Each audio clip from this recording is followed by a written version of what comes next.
देहत्याग करतो म्हणणारे इरकर कुटुंबीय ताब्यात, धार्मिक पुस्तके साहित्य जप्त। अथणी अनंतपूर येथील तुकाराम इरकर आणि त्यांच्या कुटुंबियांना पोलिसांनी आरोग्य प्रशासनाने रविवारी सकाळी 9 वाजता ताब्यात घेतलंय। आरोग्य तपासणीसाठी त्यांना तालुका आरोग्य केंद्रात नेलेलं आहे, तेथून जिल्हा आरोग्य केंद्राकडे पाठवण्यात आलेलं आहे। इरकर कुटुंबियांनी सोमवारी देहत्यागाचा निर्णय घेतला, पण प्रशासनाने 1 दिवस अगोदर त्यांना ताब्यात घेतलंय। गेल्या 15 दिवसांपासून इरकर कुटुंब महाराजांच्या भक्तीमध्ये मग्न होते। वैकुंठवासी होण्यासाठी देहत्याग करणार असल्याचं त्यांनी सांगितलं।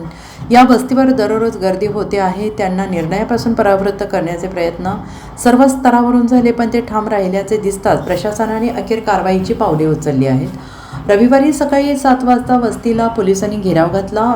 तालुका प्रशासनाने त्यांच्या आरोग्याची चौकशी करण्याचे निमित्त करून सकाळी 8 वाजता गावापासून दुसरीकडे स्थलांतरित केलं। आरोग्य केंद्रात त्यांची तपासणी केली। सध्या पोलीस त्यांच्यावर लक्ष ठेवून आहेत। Bureau report, SBN Marathi, Athani.